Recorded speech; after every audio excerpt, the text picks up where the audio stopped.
Hello guys, hope you're all doing fine today.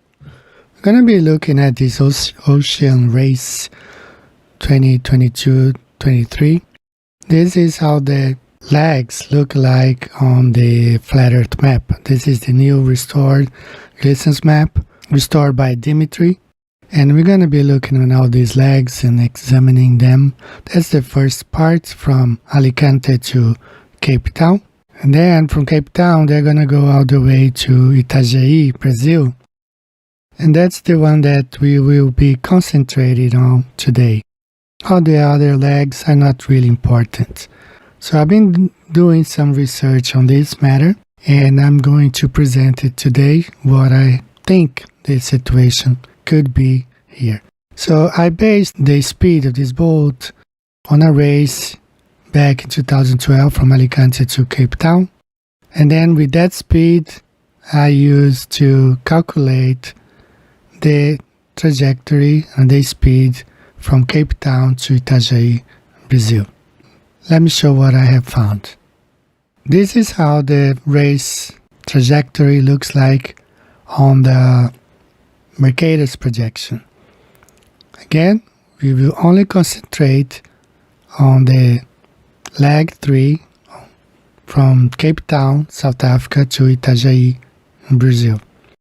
The whole trajectory is supposed to be 32,000 nautical miles, about 60,000 kilometers. Leg 3 between Cape Town and Itajaí, Brazil, we were given the numbers of 12,750 nautical miles. That's the distance according to the organizers, and according to the globe model, that would be the distance between Cape Town and Itajaí. And according to the organizers, it's going to take 34 days for them to conclude this leg 3. As I said in the beginning, I will calculate the speed based on the leg number 1 done in 2012 between Alicante and Cape Town. They were able to navigate 548 nautical miles over one 24-hour period on an average of 22.8 knots per hour. Just to make things a little bit easier, 548 nautical miles equals to 630 statute miles in a 24-hour period. Leg 3, 12,750 nautical miles, converted turns into 14,442 statute miles. At the speed of 22.8 knots a day, they would cover this distance in 23 days, but they were given 34 days. Why? 22.8 knots per hour is not the highest speed. Speeds of 28 knots per hour have been reached in past races.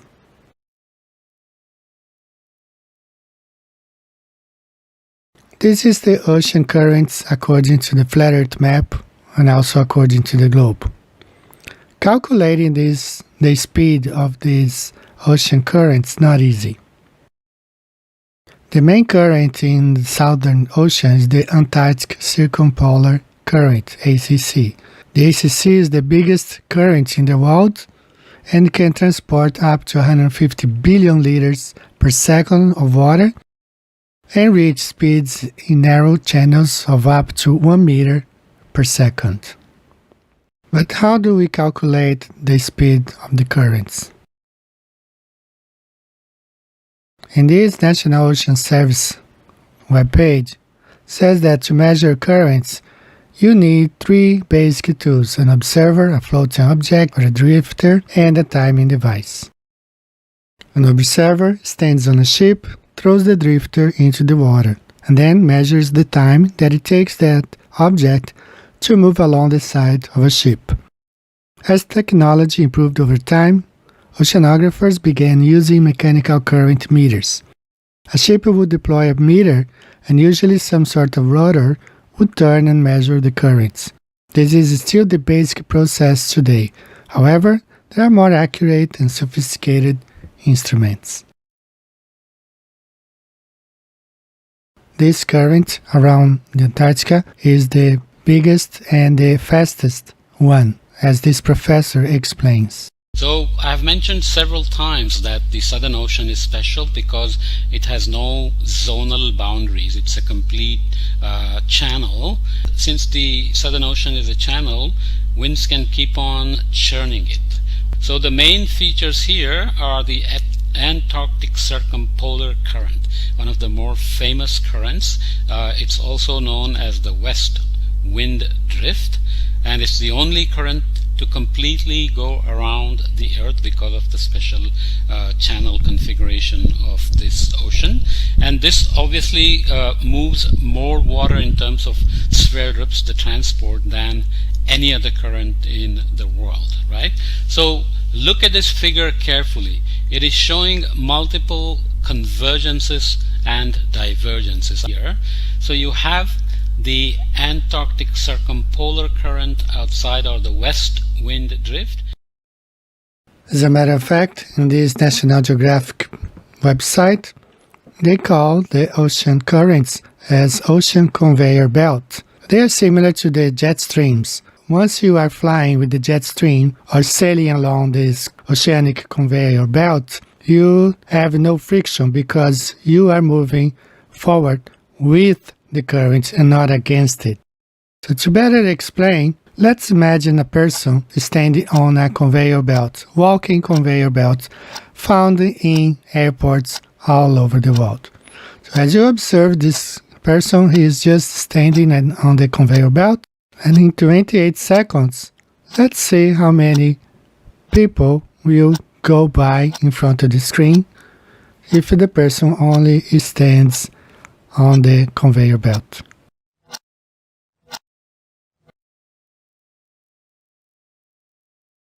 On example number 2, we will see this person walking, and you can see how much faster he moves from left to right.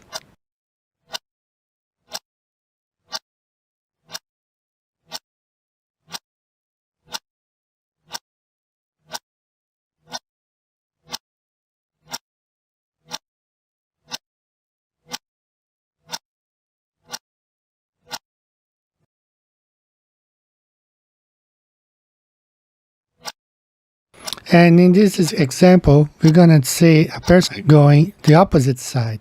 As you can see, he remains on the same spot, no matter how hard he tries to go against the flow.